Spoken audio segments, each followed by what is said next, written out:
C. Give physical reasons why each of the two statements below is incorrect. So first one, the nucleus of an atom cannot consist of neutrons and protons, because negatively charged particles, much lighter than either neutrons or protons, are often emitted from the nucleus. Okay, tricky one. I guess the implication here, and I guess the strategy for dealing with these, is identifying where the contradiction would appear to come from, and then addressing it. Or you could just state the truth of why we know an atom does consist of neutrons and protons. So anyway, let's look at this. Negatively charged particles, much lighter than either neutrons or protons, are often emitted. So that's the key. I think we're talking about beta radiation here, which are a high-speed electron.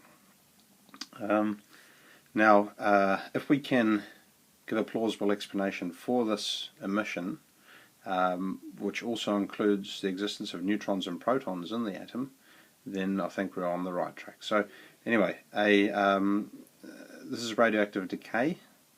A neutron, a single neutron, we'll call it like this, 1, 0 neutron, splits and it forms a proton and your high-speed electron, which if we're writing in the nuclear equation would be a proton, 1, 1, and a beta particle, negative 1, 0, to that negative 1 to signify that you combine it with the proton to make the 0 overall charge.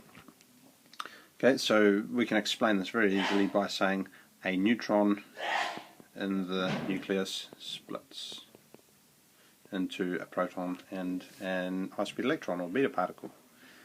Yeah, well that covers it. I don't think we need to get into any more detail than that.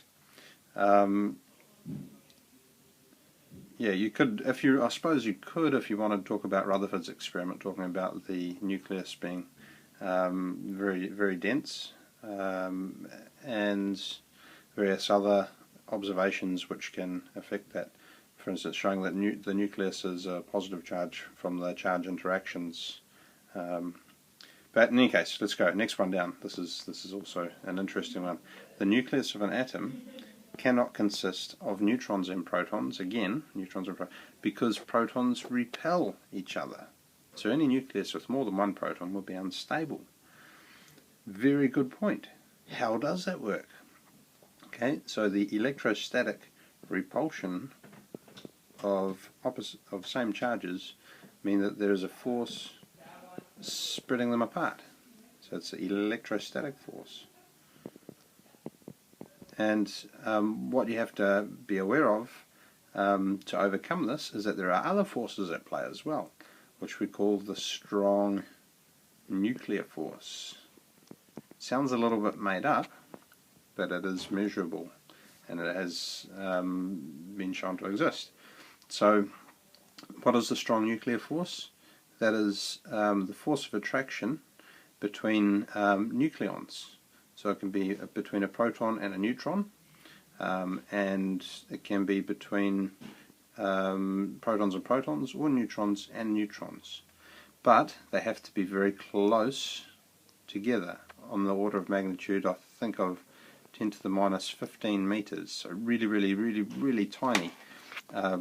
And at this range, 10 to the 15 meters, the strong nuclear force is much stronger than the electrostatic force. So the electrostatic force can't overcome the strong nuclear force on this range. If the distance is increased just a little bit, then the strong nuclear force can't do its thing, and the electrostatic force would push them apart. And yeah. Another little consideration, neutrons, which do not have a charge, they add to the strong nuclear force, so they make the strong nuclear force